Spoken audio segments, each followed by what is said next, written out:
Hello everyone, my name is Mark Somerville and I'm going to give you a short presentation on the triggers for epilepsy. Now, epilepsy is defined as recurrent seizures. Affects roughly 1 in every 100 people in the country, and their experience of their condition of epilepsy is going to be unique to them because epilepsy actually encompasses about 40 or different types of seizure. So as their experience of the person of their condition is going to be unique to the person, so is their triggers for the condition. Now, there are a wide range of triggers. The first one is the person not taking the medication as prescribed by the GP. And say, for example, the GP says to the person, okay, here's Epinephrine controlled release medication.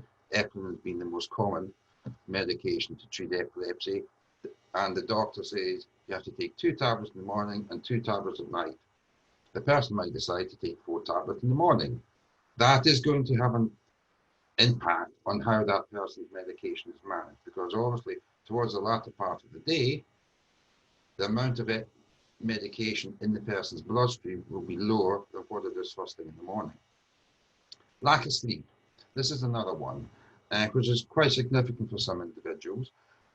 When we first wake up, the brain doesn't immediately go from deep REM sleep to instantly awake. It goes through a variety of stages, and that may take an hour, 2 hours. And during that time, as the brain is waking up, that's when an epileptic seizure can happen. For a lot of individuals, early hours of the morning, first 2, 3 hours once they've woken up, is quite potentially a high risk time for them. Constipation, another possible cause, another possible trigger for epilepsy. Normally can be treated with a mild laxative such as senna, but also a well-balanced diet and adequate fluids. Stress. This is quite a significant cause of epilepsy. And what can happen is the person's brain activity can increase, and that sheer amount of activity can cause an epileptic seizure. Alcohol. Uh, the vast majority of anti-epileptic medication uh, is mitigated by the effects of alcohol, and particularly if somebody has a hangover after drinking too much the night before, that can have an issue.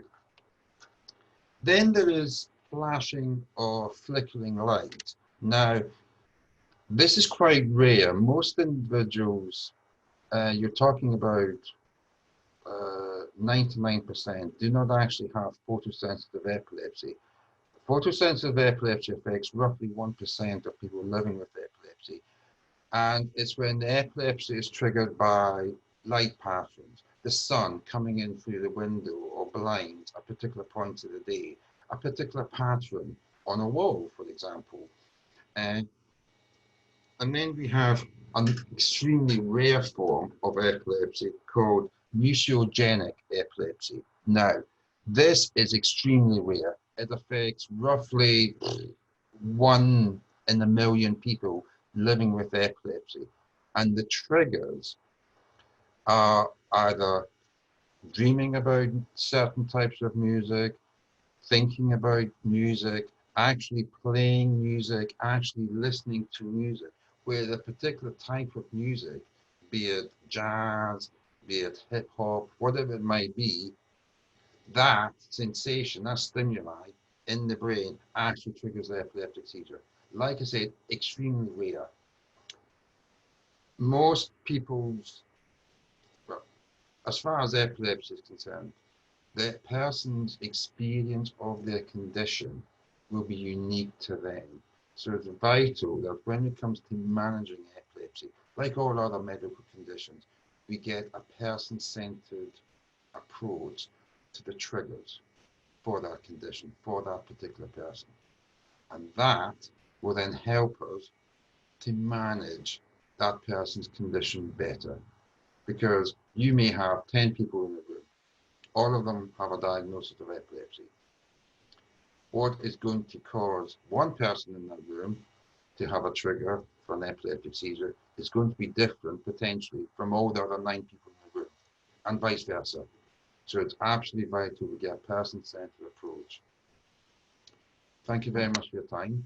And if you have any questions at all about anything we've discussed, then please feel free to give me a call on 0116 254 9450, or alternatively, you can email me at mark@purehomecare.co.uk. Thanks for your time and thanks for listening. Bye-bye.